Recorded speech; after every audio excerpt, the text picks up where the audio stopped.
Of all the sights in Normandy, one stands alone as the most awe-inspiring and mysterious, the Abbey of Mont Saint-Michel.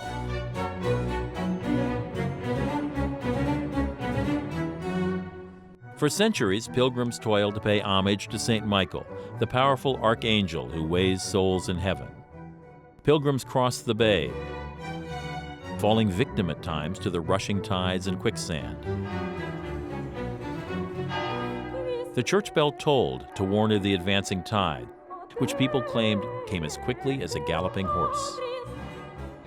Legend has it that the archangel appeared to the local bishop, Saint Aubert, in 708 and demanded that he build a shrine on this site. In the 11th century, the Benedictine Abbey was built here, and Mont Saint-Michel became a center of scholarship, known for its beautiful, illuminated manuscripts. The abbey is austere, but the views down to the bay are thrilling. In the 13th century, the dramatic Gothic wing of Mont Saint-Michel, La Merveille, was added on the north side of the mount. The Abbey Church is especially evocative during the daily noon Mass.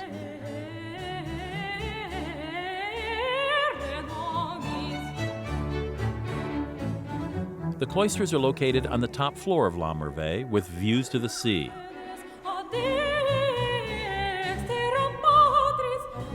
During the French Revolution, the government seized churches, and Mont Saint-Michel became a jail for political prisoners. Today, Mont Saint-Michel is the most popular tourist destination in France. If you want a certain amount of solitude and mystery at the Abbey, visit in the off-season, in late spring or early fall.